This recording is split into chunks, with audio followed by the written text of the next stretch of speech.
All right, hello. We're live just a couple minutes early, or not actually. Oh, right on time. Good morning, good afternoon, good evening, folks. Just gonna hang out as folks drop into the chat, and then we'll get started. That's not my face. That's my face. There we go. We're wide awake this morning. You can tell that from the, entirely composed way in which I have comported myself for this lovely live broadcast. We're always doing it live, Tennessee Feet Monk. Uh, Sometimes we have we wake up a little bit earlier and so we have a little bit more time to prepare, and other times we set an alarm for 15 minutes before the broadcast and the alarm goes off and we're like, great, we're doing this. um, Other times, yeah, yep, good morning, hi, how are you? We're having a great time over here. Really excited to talk about abilities and effects because we're getting close to the end of the CR. Today I'm actually going to be going over the last section of the CR that I'll be covering for L1, and prepping that for lessons. Good evening, Loco667. How you doing? But yeah, we're almost through the comprehensive rules, at least for this time, and until they release an updated copy for set 3 with new keywords and abilities and effects and change how some things work. But we're not going to worry about that until that comes out. Um, and yeah, we're going to start getting into logistics. We're going to get into policy. I'm really excited for all of that because I think my perception of the program that we have, of the community that we've built, is that of the 2,000 some of y'all are generally very good with the rules already. The people who signed up to be a judge in the first couple months of the existence of the judge program, the people who were excited and waiting for it, went are the rules nuts. And there's slightly fewer people who have spent the time to dedicate themselves to tournament policy or logistics. And rules are absolutely foundational for a judge. Absolutely required to be a good judge. You need to know the rules to some degree because players are going to ask you questions. You need to be able to answer them. You don't have to have them memorized. You can just know where they are in the comprehensive rules, and you can just be like, yes, this is where it says that this is how ending the game works. And when you have 0 remaining life on your base, it's defeated and you lose. And you're like, okay, cool. Um, Logistics and policy, though, those an experienced player over time will learn the rules. An experienced player will not natively pick up tournament logistics or policy. It's something that has to be a little bit more actively studied, and so I'm really excited about that. Um, Tennessee Feet Monk, you can absolutely drop the CR in their lap. My one concern with that is over time, the CR is going to get a bit bulkier, and so if you just drop the CR in their lap every time they ask a question, one, you need to leave it with them until they finish finding the rules because that's only fair. And two, if it ever gets the scale of the Magic Comprehensive Rules, which is 300 pages, I don't know how many copies of that you're just going to be able to carry around. And so you can only answer a couple questions per round. Plus, with print times, it's probably 5 minutes to print out a copy of the Magic CR. Probably less than, I think you could probably print out the Magic or the Star Wars CR in 30 seconds. But that's going to eventually limit you on the number of judge calls you can take. Anyways, we're real serious here over Massachusetts this fine morning. Um, let's dive on in. As always, if you have any questions, comments, concerns about the lesson, the contents, whatever I'm saying, if I'm wrong, let me know, and I'll be wrong. Sorry, that was my Discord. See, again, we're doing it live. We're going to just make sure that Discord isn't allowed to talk again for the rest of this broadcast. Because that, I know, as somebody who watches broadcasts, is super distracting. Because you think it's your own. Anyways, let's talk about cards. We're going to be talking about actions, abilities, and effects. Or not abilities today, sorry. Actions and effects. Oh my god, I cannot talk. Abilities and effects. These are essentially the text on cards that make them work. Abilities are action abilities, which we've discussed previously, constant abilities, event abilities, triggered abilities, and then we have 3 classifications of effects: lasting, delayed, and replacement. We're not going to be talking about keyword abilities today because there are a dozen or so of them, and they would increase the length of this lesson pretty significantly. And so we'll cover those in Thursday's lesson. So, these are the non-cost parts of abilities that have the potential to change game state, which frequently resolve separately from the ability itself, has duration, modifies the resolution of the ability. The difference between an ability and effect isn't really meaningful to a judge ever. It's just a little bit of language. Abilities are a little bit more proactive, effects are a little bit more reactive, but it doesn't really change how you as a player or you as a judge interact with them. If an ability affects multiple players and can be resolved simultaneously, you do so. The Chaos of War deals damage to each player's base. That can be resolved simultaneously. Each player can take damage simultaneously. If it is, you look at each player's, the top card of each player's deck, like with Thrawn, you cannot do that simultaneously. I mean, I guess you could technically just reach out with both hands, pick up the top card of your deck, each deck, and look at them. When you get to a 4-player game, that's certainly not going to be possible to do, unless you turn into General Grievous and grab some extra arms and just do some weird body horror stuff and just split your arms in half. Anyways, those actions you resolve sequentially, in the order of your choice.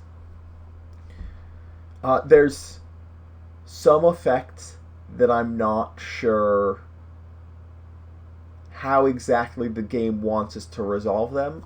This is something that I'm going to be talking with FFG about, but if there's an effect that says each player discards a card, I believe the way it will work is each player chooses a card to discard, sets it aside face down real quick, reveals them simultaneously.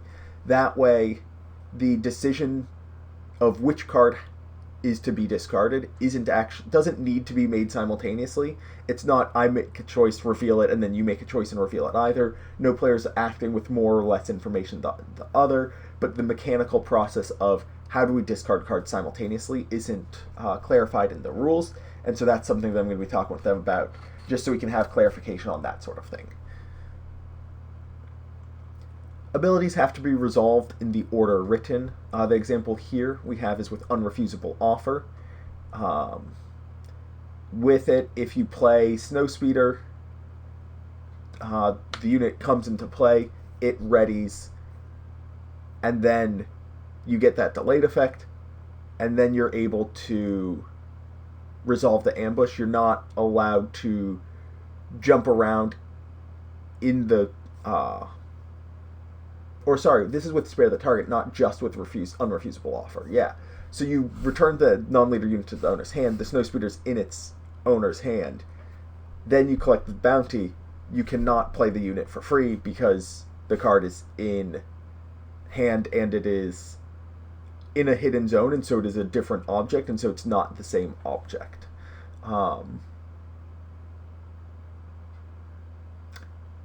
This brings up some weird questions about last known information, which we'll get to in a week. But that's going to regard cards going to public zones other than the one that they're in. Now, I say that you always have to resolve abilities in the written order. It says so here, the rules say so, but there's always an exception. When choosing from multiple options, they are chosen and resolved one at a time in any order.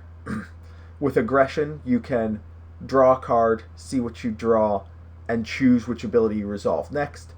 Or you can deal 4 damage to a unit and then defeat up to 2 upgrades. I can't think of a scenario where you'd want to do that, but you absolutely can. You're able to sequence modal abilities as you choose. Prerequisite actions, however, are locked in. So looking at Poe Dameron, for each card discarded this way, choose a different option. You can choose the order in which you resolve those once you're resolving them. but you have to first complete the discard up to 3 cards from your hand and lock that value in. You can't discard 1 card, force your opponent to discard a card, see what they discard, and discard another card to defeat an upgrade or deal 2 damage to a unit or base. It's you discard N cards and then you make your choices. Some abilities cause players to take actions or modified actions. The player must take the action if able, unless it involves hidden information. If you play Palpatine's Return, you must play a unit from your discard pile if a unit is in your discard pile. You can't choose to fail to resolve Palpatine's Return if you have a unit in your discard pile. But with something like Headhunting, if you only have 2 units, you can only attack with 2 units, and that's okay.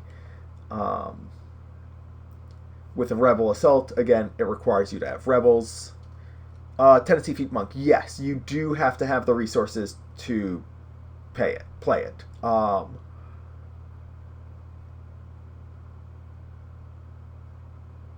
That brings up some questions of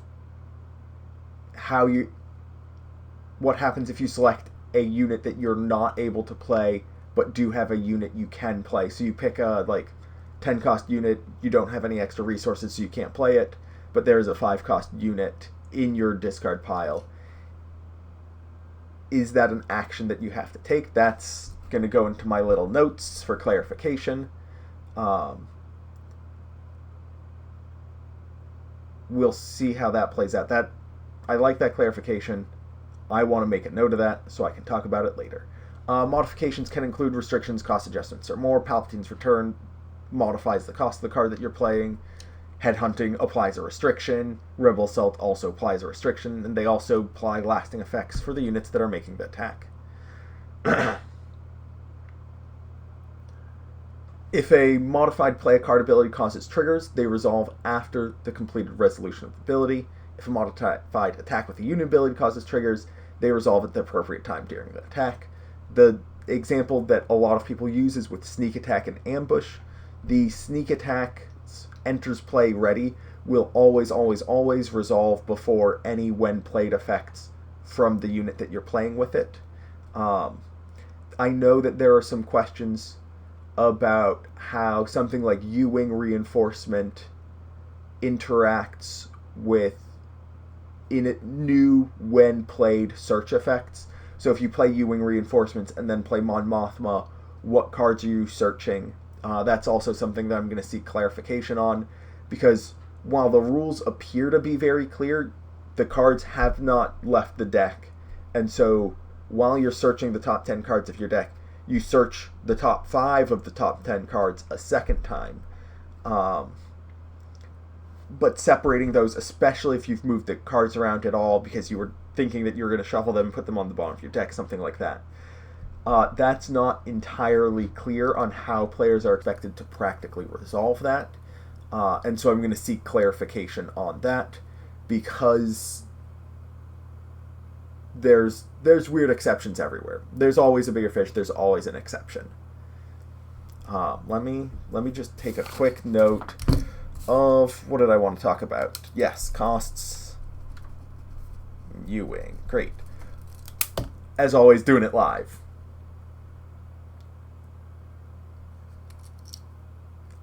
Curse Strife says, enters play ready on Sneak Attack isn't the same as when played ready this unit. Fet's Fire Spray and Gorilla Attack Pod. That is 100% accurate. And yeah, very common confusion, and they do interact differently. The when played ready interacts favorably with giving it ambush, say through ECL, whereas the enters play ready does not. It's part of the effect that's putting it into play, and so the ambush is going to trigger afterwards. Wonderful. Action abilities.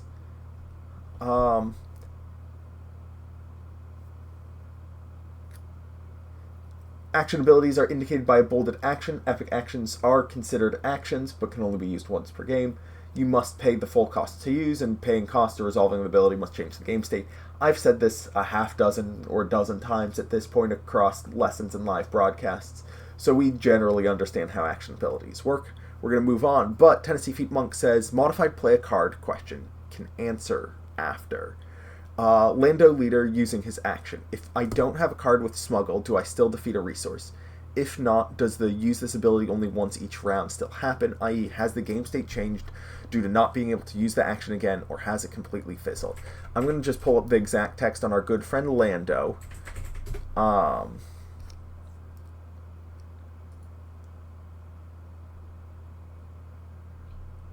So,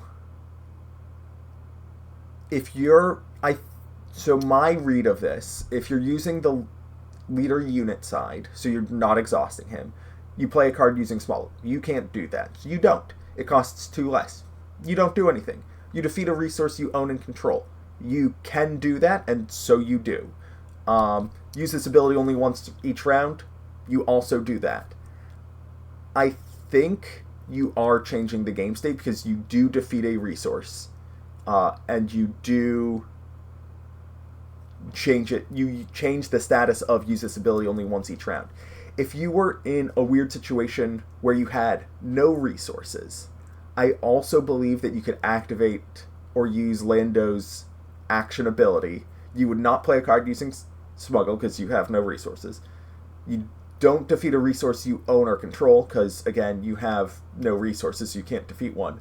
But it does change the status of the game state in that you have used an ability and you're not going to be able to use it again.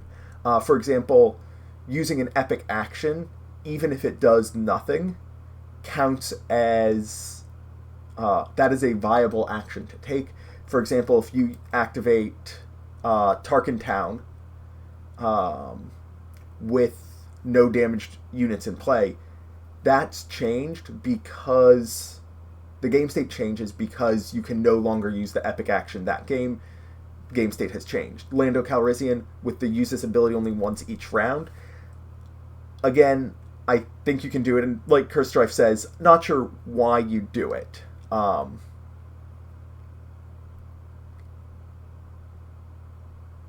you can, of course, only do it once per round. So you can essentially use it to effectively pass without passing, and so your opponent can't just claim the initiative or pass and go to the next step or phase. But you can do it. And you know what? At some point, like 5 years from now, one of us will see a player do it, and we'll be like, oh, that's why you would do it. The one example of why you would do that.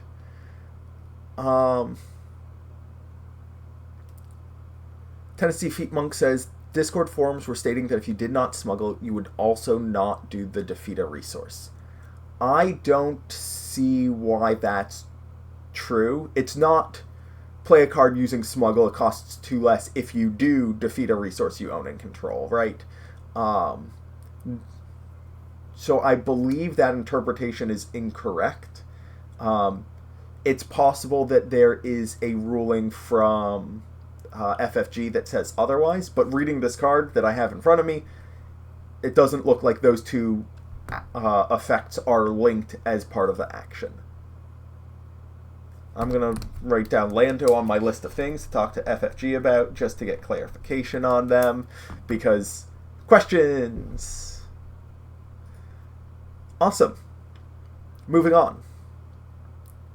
Constant abilities. Constant abilities are active as long as they are in play.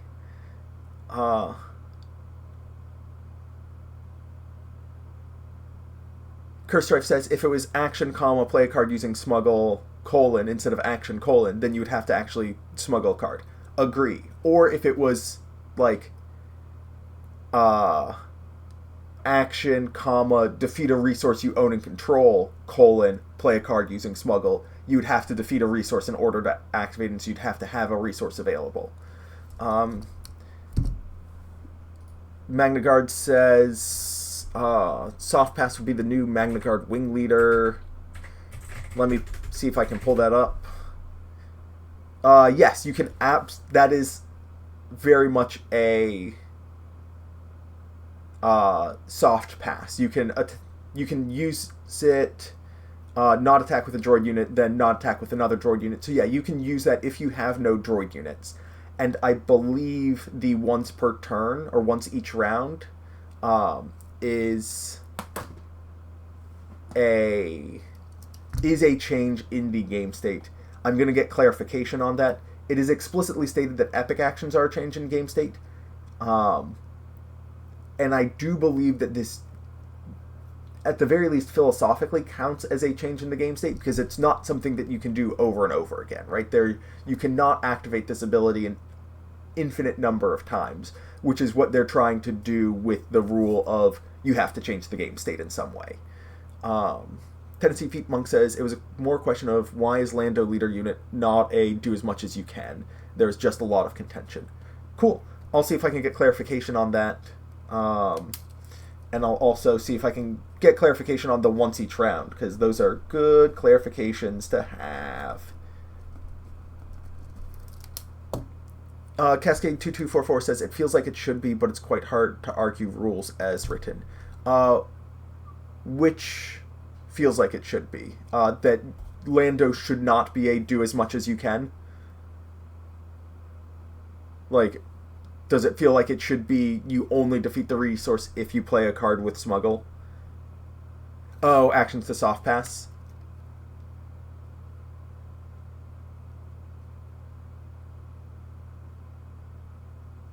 Yeah, it feels like it should be, but I'll get clarification on that. The comprehensive rules, unfortunately, at this point in time, aren't actually comprehensive. There's always... It's going to be a while until they cover almost everything, but, I mean, as the game state expands, or as the game expands, there will be more small holes in the rules that crop up. More holes will be covered, especially larger ones and larger confusions, but there will always be clarifications to be had. Curse Strife says, if you have no droid tokens, or no droids, then there can be no text, so the game state doesn't change. The argument is that the use this ability only once each round is effectively used up, and so that is a resource that is exhausted, and so the game state does change.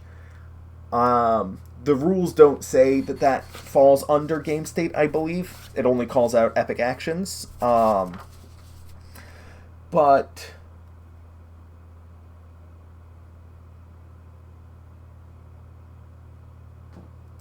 yeah, I feel like philosophically it meets the definition of changing the game state. I don't think it does currently rules as written. But again, there's a fair amount of stuff that doesn't exist rules as written. Right now, Greedo's trigger, if he dies in combat, rules as written is combat damage. And so I hate philosophical rulings because the rules can be purely logical and fully logical. We can explain every card. It might just take a lot of words, whereas policy, we have to dive into philosophy. But I think philosophically these fall under the same category. But again, that's why I'm going to chat with FFG about that. I have a meeting with Ryan later today to talk about all of my thoughts and feelings about the comprehensive rules. We're not going to get to all of them, but we're going to get some progress on them. Yeah, I'll see if I can get clarification on that. As soon as I get clarification, I'll drop that in the Discord. I'm also going to be talking with him about the Blizzard Assault AT-AT and how that works with giving it Overwhelm, because I know that's something that people had a lot of feelings about.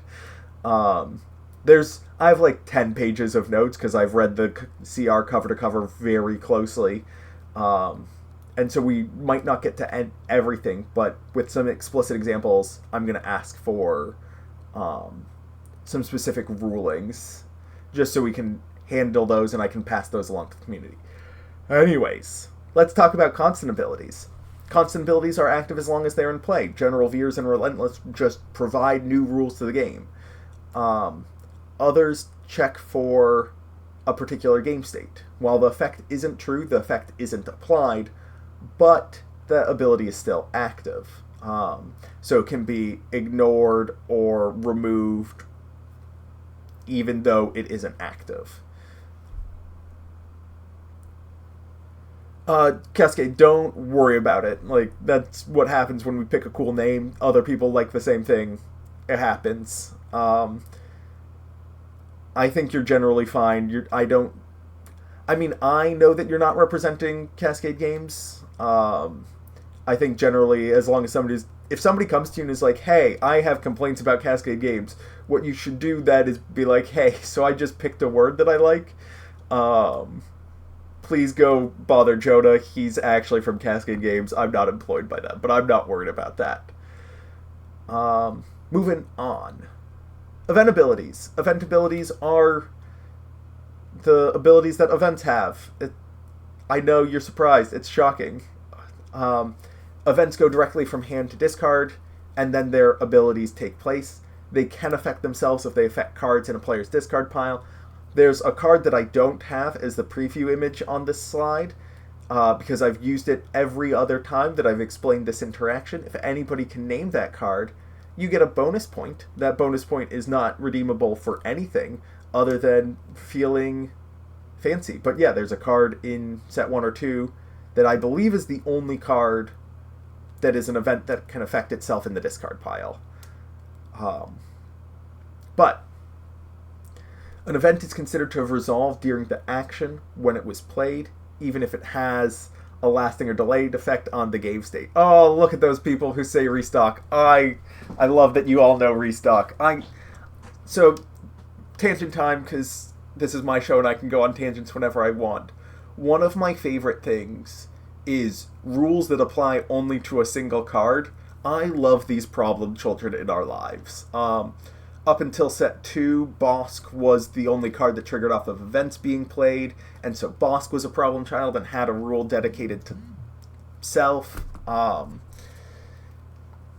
There's a couple of others in Star Wars Unlimited where it's like, this only matters for a single card out of the 500 or 700 that we now have, and I love those. In the Magic comprehensive rules, and we're going deeper into the tangent here, there are mid-20s number of cards that are actually called out in the rules. It'll say, one card, parentheses, card name, says blah blah blah. This is how you handle that nonsense. And it's one of my favorite things to talk about those one-card rulings, because they are so nonsense. There's, I believe, there might be some rules that apply to nothing yet, but they have them set up just in case something is added. Curse Strife. Going back to the topic. Oh, thank you for pulling me back from the tangent. Curse Strife's event abilities creating lasting delayed effects is where I think we need clarification on whether effects are always considered part of and subordinate to the ability, or if they are a separate game element. What do you mean by that? Can you clarify what the question there is?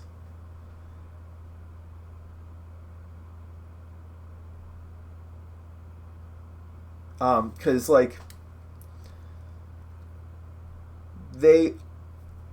I don't know what you're asking, so I'm just going to fill the space while you type. Don't worry about it.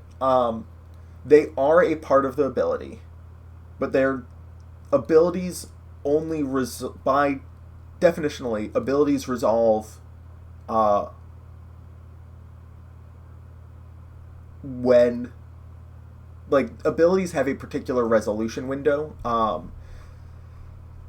Action abilities resolve when the action occurs. Constant abilities apply constantly while the card is in play. Event abilities apply as the event resolves. Lasting effects, delayed effects interact at different points in time when the action itself isn't occurring.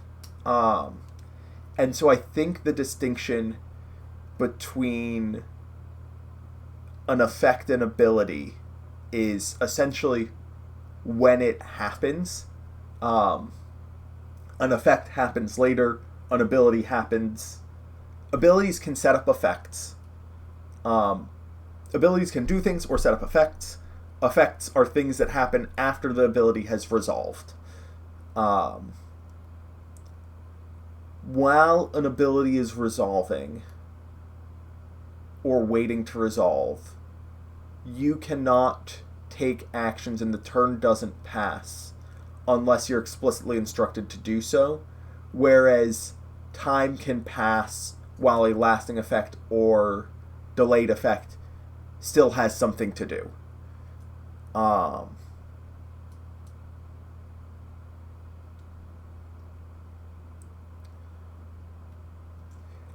Yeah, I think there can be some clarification on these. And, like, the abilities are pretty clearly delineated. Event abilities are the text on events. Constant abilities are things that apply constantly while they're in play. Action abilities have the bolded action word. Keywords are bolded and in red. Triggered abilities have specific formatting as well. Whereas lasting effects and delayed effects, while they do have some words that indicate that they are going to be present on a card, aren't as firmly in the rules. We're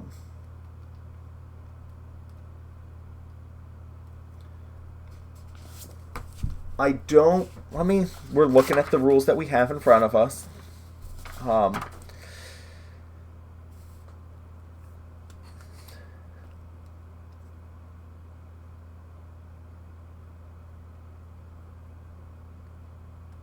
Yeah, I think that it's not unreasonable to create a new section for effects. I don't know if it needs to be.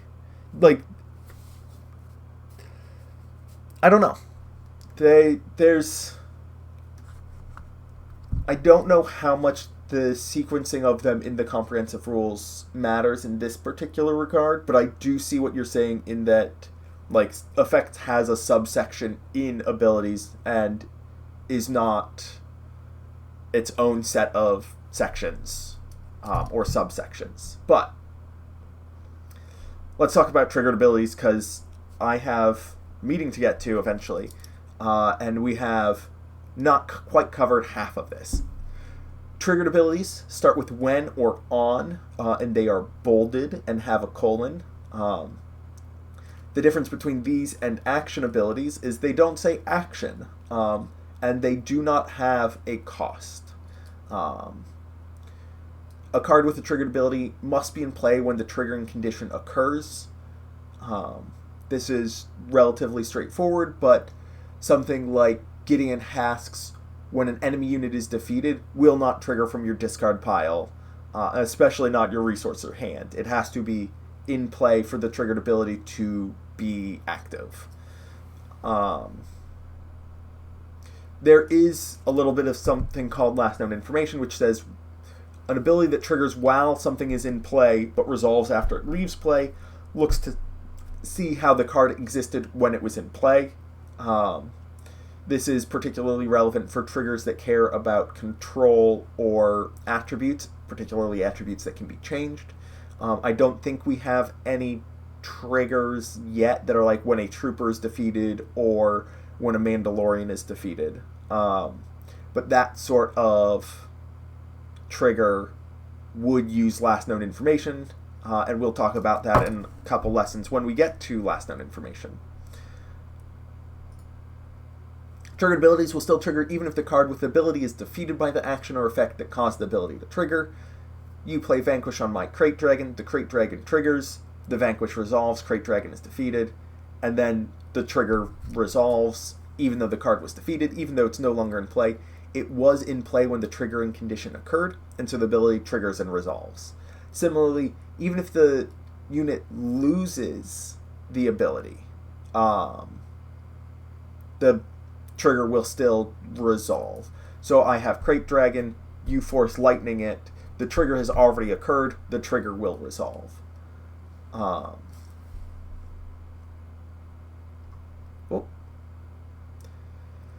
Triggered abilities resolve during the same turn or step in which the triggered condition was met.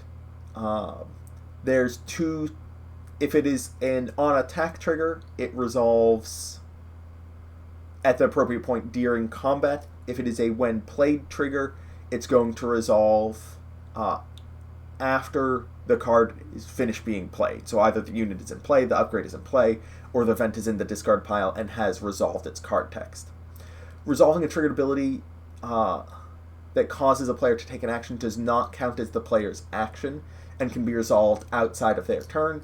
If you play a Gideon's Light Cruiser, while you've already taken an action this turn of playing the Gideon's Light Cruiser, you can still play a unit that costs 3 or less from your hand or discard pile for free because you're following the instructions of a trigger.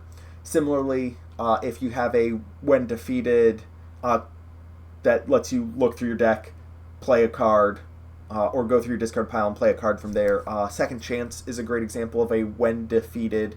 I can't remember if Second Chance is a when defeated or a bounty. I'm pretty sure it's a when defeated, and there's a different one that's a bounty that's cheaper. Yeah, Second Chance is a when defeated. That one might let you play it at a future point in time, but you can essentially take multiple actions if you have triggers instructing you to do so. You can pass priority or claim the initiative, not be allowed to take actions traditionally as part of your turn, but still be instructed to do so by a trigger, and you would take that action. Triggers do have to be resolved. You cannot choose to miss a trigger. Second Chance gives you the option to play the unit later on. Okay, great. Yeah, so it is like Cobb Vanth. Dang, I'm going to have to come up with another trigger that lets you take an action outside of normal timing requirements, and when defeateds are the best way to do that, so I'll look through the cards later. Anyways, you have to resolve a trigger, unless it says you may, or it has hidden information. I think the Octurnal, I think what I'm looking for is also a trigger that doesn't have any optional content. So if it says you may or play from hand or your deck, you can fail to find. Let me double check what Ezra says. I'm looking for a trigger that makes you take an action, I guess. Completes an attack. So completes an attack trigger, the unit has to survive combat. But yeah, you're normally not allowed to play a card during your combat step. So yeah, Ezra's a good one. Great, yeah, we love Ezra. That's going to be stuck in my head forever now, and I'm going to use it incorrectly at some point. But, yeah. Home 1 choosing Fleet Lieutenant or something with Ambush. I think Vader uses hidden information. There are cards. There are plenty of cards. Alrighty. If a player has multiple triggered abilities, they choose the order in which they resolve. If both players have triggered abilities, the active player chooses the order in which players resolve their triggered abilities, and then that player chooses the order in which they resolve their own triggers. Ambush is a May. Yeah. This sequencing of if a player has multiple things, they choose the order. If both players have multiple things, the active player chooses how they're ordered. That's going to come up in a couple of places, but it's not how we resolve every timing dispute. And that's important to keep in mind.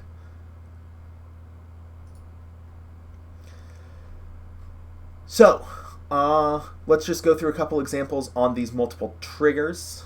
If you play Takedown on K2SO and have a Bosk, the Bosk triggers, Takedown resolves, K2SO triggers. Both the when defeated and when you play an event trigger are ready to resolve.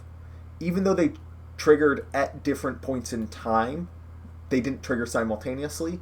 They happened during the same action, and they are both waiting to resolve, and so the active player chooses the order in which the abilities resolve. We also have to talk about nested actions, which we're kind of getting into with this Home 1 into Fleet Lieutenant into choosing Ezra for the attack nonsense that we have going on in chat, and I love it. Nested actions are when a trigger causes you to take an action, or there are other triggers that occur as a result of resolving one trigger. So again, Takedown on K2SO, Bosk triggers, takedown resolves, K2SO triggers. We have both Bosk and K2SO waiting to resolve. We resolve K2SO first in this case because that's what we said.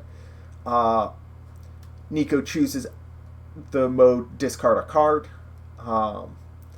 They do discard a card.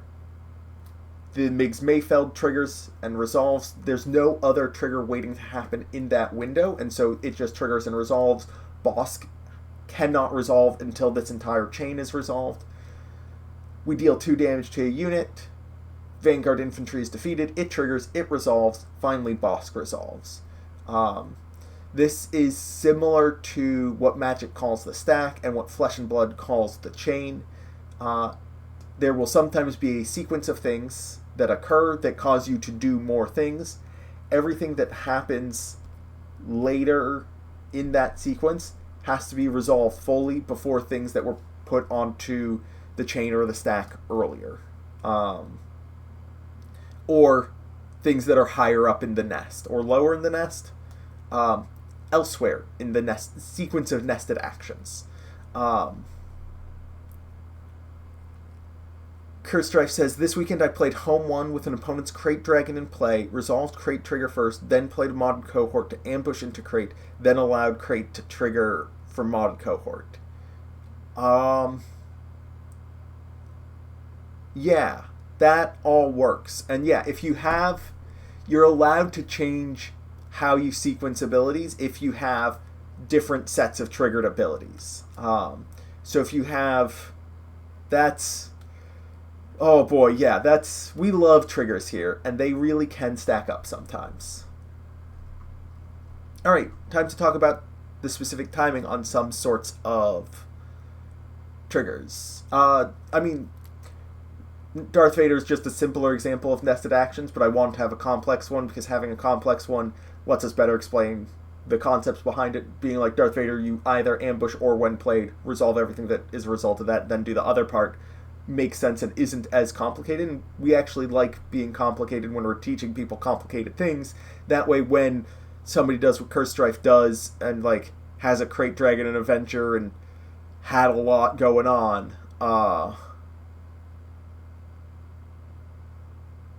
you're gonna be able to explain it to players, if that makes sense. So we explain the complicated stuff so that the easy stuff is easy to explain.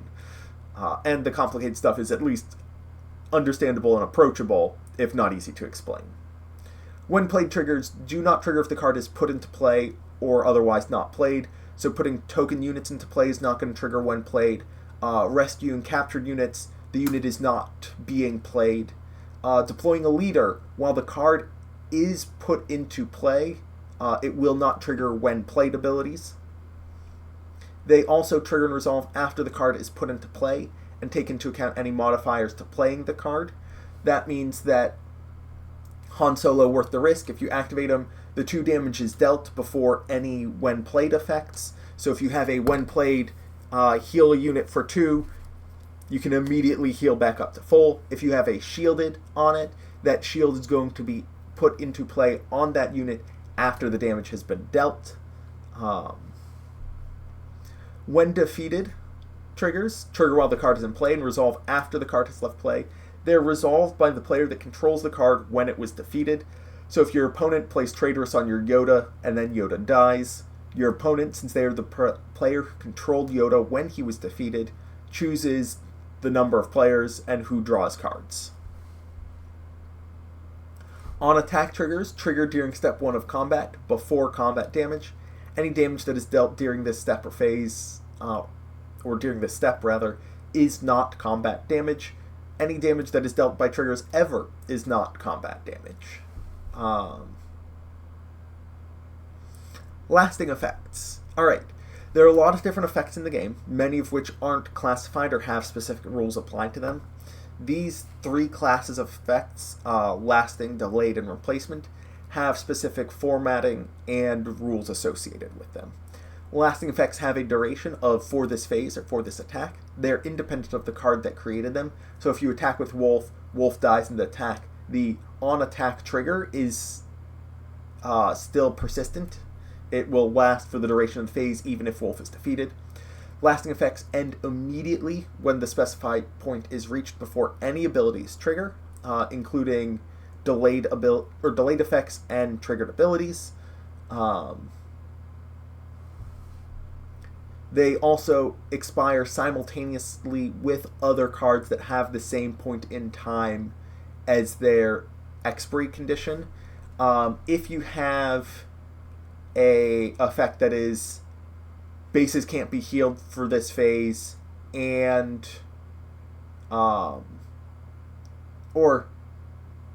something can't happen for this phase that applies during the regroup phase, and something that says this turn, that for this turn or this turn effects end at the end of the regroup phase, and so they have the same end condition as this phase effects for the regroup.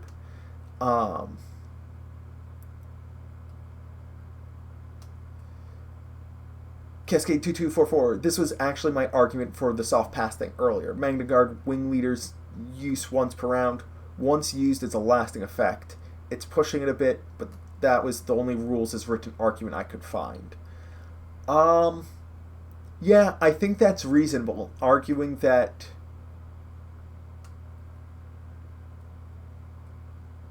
it changes, that it creates a lasting effect, and that is a change on the game state.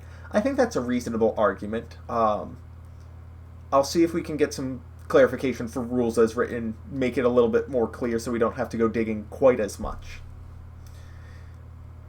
Cards can be affected by multiple lasting effects. If there's a conflict between two effects, the most recent takes precedence. So granting keywords or modifying power does not cause conflict, so a card can be affected by Rallying Cry and Gladiator Star Destroyer, can have both Raid 2 and Sentinel granted to it at the same time, no conflict.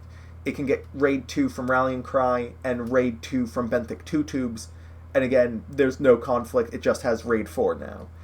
It can get +2/+0 while attacking from the Raid 2 from Rallying Cry, and +3/+0 for this attack from Surprise Strike. And again, no conflict. These are all modifying. That's entirely okay. If you have Gladiator Star Destroyer and Spec Force Soldier, those are conflicting. One says it has it, one says it doesn't. Whichever one is more recent takes precedence there. Lasting effects wear off simultaneously, not sequentially. We mentioned this a little bit. If you have a Warzone Lieutenant, you play a tactical advantage on it, it's a 4/4, then your opponent plays Make an Opening, giving it -2/-2. When you go to the end of the phase, they wear off simultaneously. It's not that the tactical advantage wears off first because it was played first, then the Make an Opening wears off. They wear off at the same exact point in time. Ted Seat Feet Monk says, timestamps up in here. Absolutely. There's some vague timestampery, nothing explicit other than talking about how lasting effects interact. I'm sure we'll get some eventually if you have constant effects that interact. We might someday get layers for those of you who are familiar with that from Magic, and if you're not familiar, that's entirely okay because it's not in the rules just yet. Alrighty, delayed effects. Delayed effects are at the start of or the next. These occur before triggered abilities, but are not triggered abilities. If a player has multiple delayed effects, they choose the order in which they resolve. If both players have delayed effects, like with triggered abilities, the active player chooses which player resolves there first, and then that player chooses the order in which their own delayed effects resolve. Things that modify the cost of a future card you play, like Bendu, the next non-heroic or non-villainous card you play costs 2 less. That is a delayed effect. Finally, we get to replacement effects. Replacement effects use the words instead or would to indicate what is being replaced and what you do instead. Replacement effects have the craziest timing of actually whenever, even during other abilities, and they can prevent other abilities from triggering. Mystic Reflection has a self-replacement effect. It replaces its own ability with something else. Shield counters prevent damage, or shield tokens rather. If you put a shield token on a unit and then use Heroic Sacrifice on that unit, that unit attacks a unit with a shield counter, it will deal no damage, and therefore it will not be sacrificed. I think I misspeak in this lesson to talk about replacement effects a little bit. Nope, good. I spoke correctly in the lesson. Good. I was conscious when I wrote the lesson and recorded the audio. But yeah, if you attack a unit with a shield token with a unit that's been targeted with Heroic Sacrifice, the attacking unit deals no combat damage. That effect is replaced with not dealing combat damage, and so the ability doesn't trigger. If you have multiple replacement effects, if one player has multiple replacement effects, that player chooses the order in which they apply. If multiple players have replacement effects that affect one object or event, the player that controls that object or event chooses the order in which they apply. This is a little weird for some folks, because everywhere else it is you choose which player resolves theirs first, not you don't have any control over your opponent's effects except with replacement effects. You get to be a little bit more specific in the ordering of replacement effects when there are multiple replacement effects applying to an object you control. The example here is if your Darth Maul has a shield counter on it, if it's your own shield counter and it's his own on-attack trigger and replacement effect, you of course get to choose the order in which those resolve. If it's an opponent's shield counter, say from a Long Pike on your Darth Maul, you still get to choose the order in which the replacement effects are applied because you control the affected object. Did I say counter again? I'm gonna say counter till the end of my days. And I apologize now for all the times in the future where I say shield counter instead of shield token, or experience counter instead of experience token. And now I don't ever have to apologize for that again. We have a timestamp on it. It is 12:52 p.m. on October 1st, 2024. I never have to apologize for calling things shield counters and and experience counters ever again. But also I appreciate the reminder. Eventually it'll get drilled into my brain to call them tokens. Replacement effects are a little bit wonky. We don't have too many conflicting replacement effects in the game at this point in time. Quigs579 says you are forgiven forever. I really appreciate that. Right now, most of our conflicting replacement effects are going to be essentially like damage prevention effects, like Boba Fett's armor, and stacking numbers of shield tokens. But only one shield token is ever defeated at a time. And interestingly, as somebody brought up in the Discord thread for discussion on this lesson, if you have a friendly shield token and an enemy shield token on your Darth Maul, or on any unit, you get to choose the person who resolves the shield token ability chooses which shield token is defeated. You don't have to defeat your own shield token. So if I choose to resolve my ability first, it says defeat a shield token attached to this unit. I defeat your shield token, and we get rid of this, you control this shield token, and I control this shield token, how do we handle this? Nonsense. It makes it a little bit simpler that you can defeat any shield token. It does feel a little weird, but it makes sense.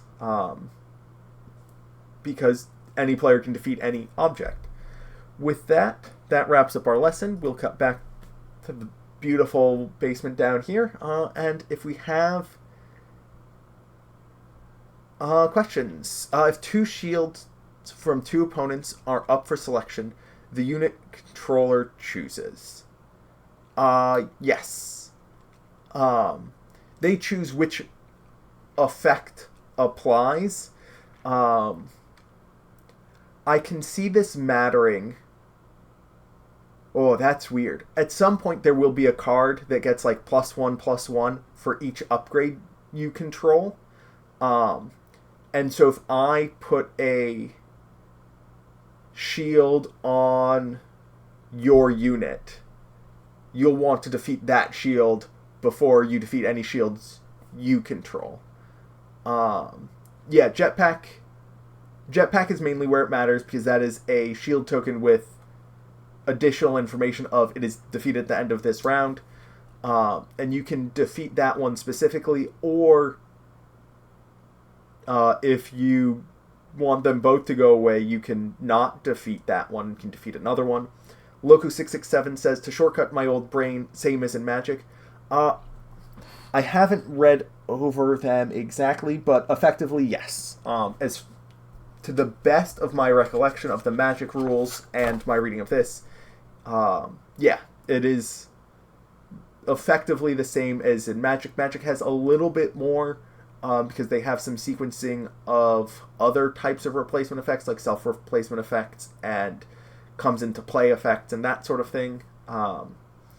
Unsurprisingly, the 30-year-old game has more rules associated with it than the... What is it? We're now in month 7 of the game. So I believe that if you want to shortcut it and you are familiar with how replacement effects work, or the interaction of multiple replacement effects controlled by different players works in Magic, you can apply that same thinking to Star Wars Unlimited, at least for now.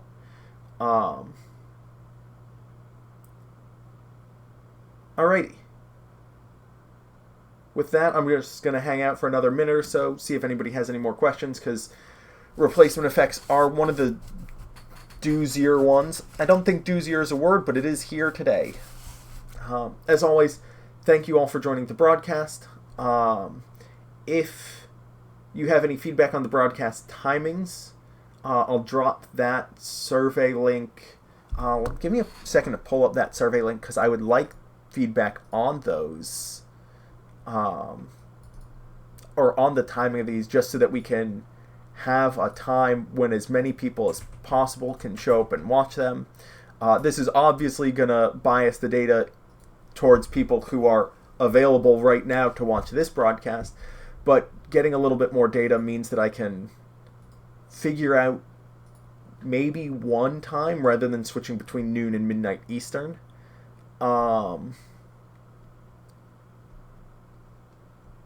I got a game question coming from Tennessee Feet Monk, and Loco667 says, has there been any news regarding the Essen Spiel meetup with Tim? I don't have concrete details, so I can't say this is exactly when and where you'll meet up.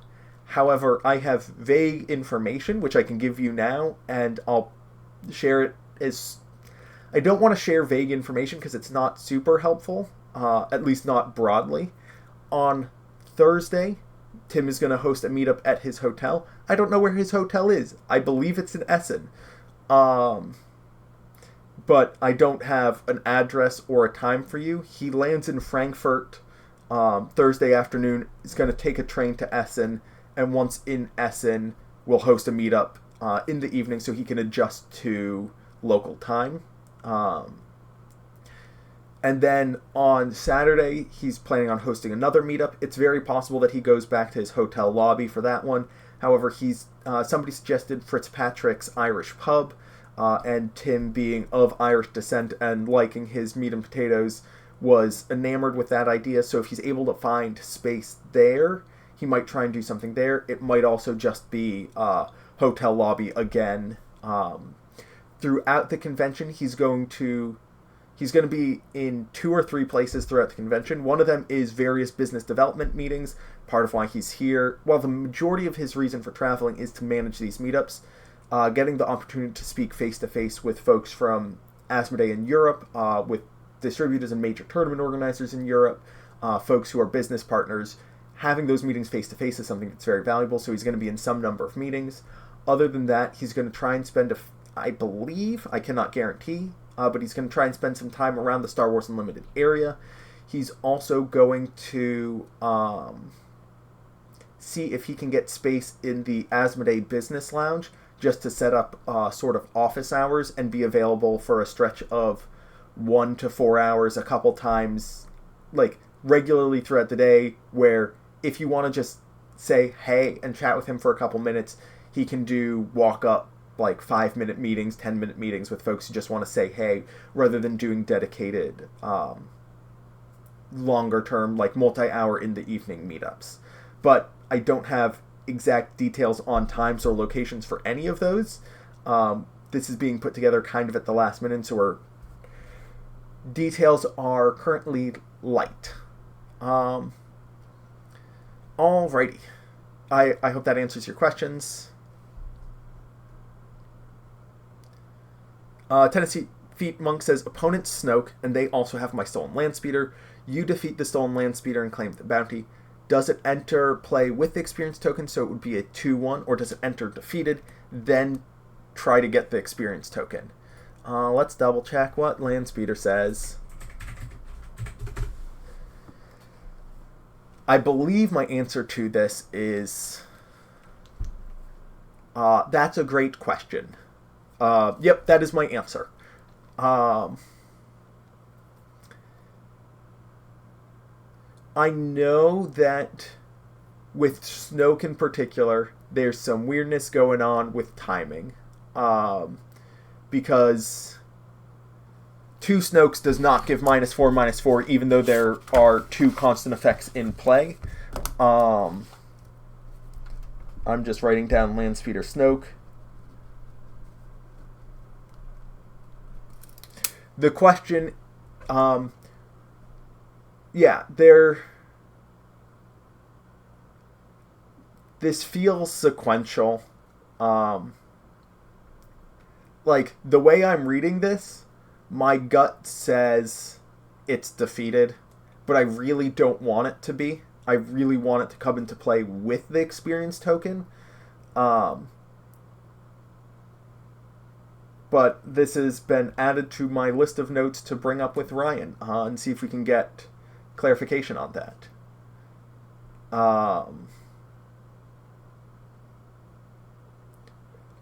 Curse Strife, it's not before a when played, because it's not a when played.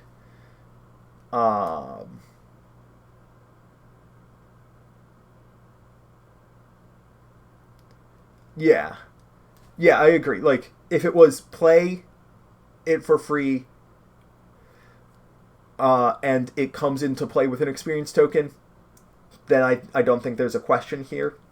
Part of the question is, how do...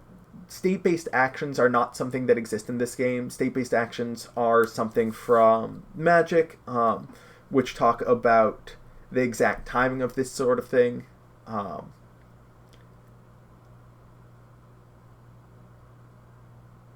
And so, yeah, I'll add that to my list of things that I want to get clarification on. Ryan's going to love this meeting with me. I'm just going to be like, hey, so you know how I had 6 pages of notes? I talked with some judges, and now I have 20. Let's see, what else do we have in chat? Quigs579 says, you have a Luke out and play a second. Does it matter which Luke you decide to keep or defeat to get -6/-6? No. Either way, by the time the trigger is resolving, by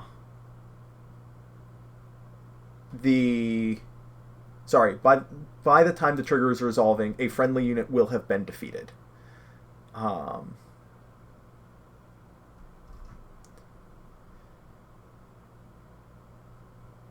Don't click those links. I need to get some moderating up in here. Where are my moderation tools?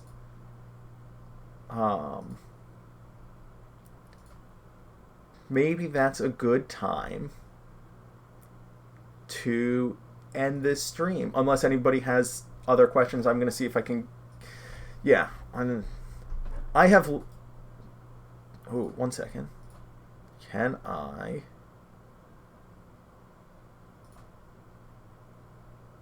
Aha.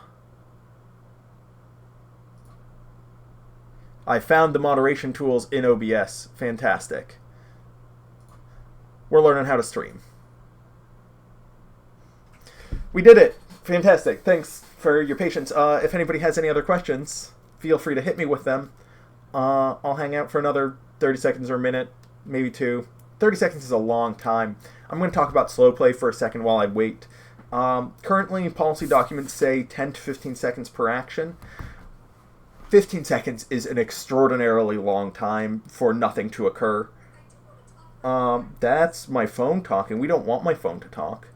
We want to see how long 15 seconds of doing nothing is. So I'm just going to pull up a little clock real quick while we wait for time. Again, if you have any more questions, feedback, etc., we're going to be ending the broadcast shortly. But now, I'm going to just shut up for 15 seconds.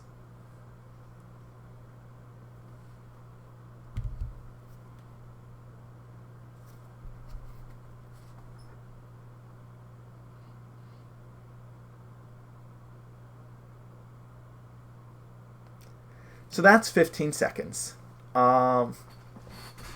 15 seconds is... If you spend 15 seconds on every decision you're making, that is so long. And one of the reasons I don't like I mentioned this in the slow play thread under policy. One of the reasons I don't like having explicit time is because not only is it restrictive, it says you can't go over this, but it's very permissive. Now that I know that I can take 15 seconds to make every decision, I will take 15 seconds to make every decision. If you have, if your leader's at 2 health and your base has no damage on it, and I have a super laser technician that I need to flip, I can still spend 15 seconds to make the obvious decision. I don't like having times. It may say average, but having an explicit timer means that players will treat it, having a time written down means that players will treat it as an explicit timer. And they'll say, well, I didn't go over 15 seconds, it can't be slow play, I only spent 14 and a half. Or for, I think it says 3 minutes to shuffle and present. If a player can do that when they make no sideboarding changes and burn the clock for 3 minutes and say, I want to burn the clock here. Now, players are incentivized to end naturally, because going to time results in no match points for either player, which is similar to losing for both players. But having explicit timers or amounts of time mean that players can point to them as a line of defense. It is something that is subjective because it is dependent deeply on the board state. How long it takes you to make your first play of the turn should be much less on turn 1 than to figure out what to do after your opponent has just resolved a Ewing Reinforcements or an Endless Legion.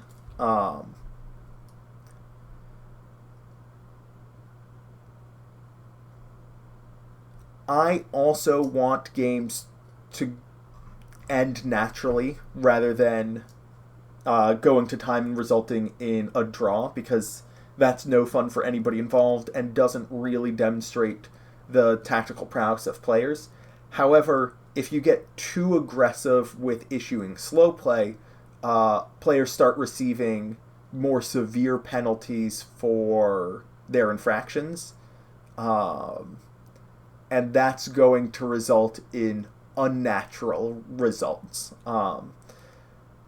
With the rate at which slow play in particular escalates under written policy, I think that's going to lead to a poor play experience for some players who are getting used to their decks. Slow play is something that I need to spend a lot of time talking about because it is one of the harder penalties to issue. I say slow play and chat explodes, and we're just talking about it deeply now because it is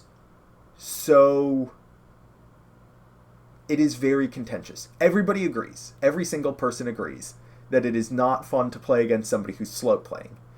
Also, I've met like one person in a decade of judging, who has admitted that they play slowly. Like everybody thinks, no, no, no, no. I play at a reasonable pace, and yes, sometimes I take a little bit of time to make an important strategic decision, but I'm not slow playing. It's valid.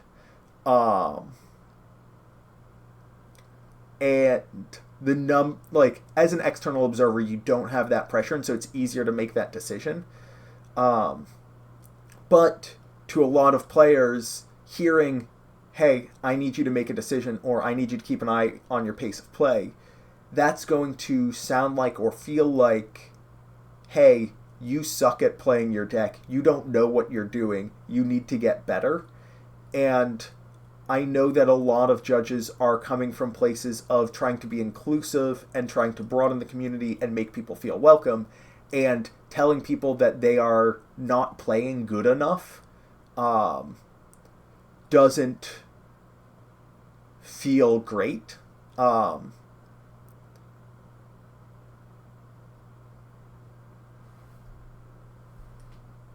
Cascade says, "I've absolutely slow played before. I think 2 out of 3 people have minimum." I think every single person who has played a card game has slow played. Not maliciously, not consciously. They're just like, I'm going to go into the tank in this decision. If I get this wrong, I lose the game. I'm going to spend some time on it. And it's worth it to spend some time. And then your opponent's doing nothing for 3 hours. And they're like, good Lord, can you please make a decision? We have 1 hour to play this match, and you've just spent 3 of them. Um, yeah. Tennessee Feet Monk, you have never had to issue slow play twice to the same player in the same event. I, that is wild to me. Uh, I have not had that experience. I've had to issue slow play multiple times to multiple players. Um, but I do wish that every player responds as well as your players have. That would be incredible. Um, I do encourage, yeah. The way I think about slow playing, the way that I generally interact with it, is I try not to interrupt their current line of thinking, because if they are processing, and I say, you need to make a play, they're like, hold on, I was at 90% data completion, now I need to set back to 0 and go through the entire process again. And so I wait until they make the decision, then I'm like, hey, just going to ask you to keep an eye on your pace of play, and then if it persists, I'm like, hey, you need to go much faster. Slow play is probably going to be the slow play, and I can't remember the technical name for it. In Magic, it's unsporting conduct minor. Those are going to be the 2 penalties that are the most underissued, the ones that need to be issued more frequently and are not. This is because every tournament should have a lot of slow play issued, but people do not, because it is subjective, and there's a lot of awkward social pressure in issuing it, and for the player involved. If you become comfortable, if any of you ever become an expert in issuing a slow player, please talk to me about how you did it. I can do it. I'm not comfortable issuing slow play, because there's always, not always, but there's very, very frequently pushback, because it is subjective and people feel like they are being judged, and frankly they are. So yeah, it is a subjective penalty. Having explicit time limits helps in some ways and hurts in others. There will eventually be a lesson talking about slow play.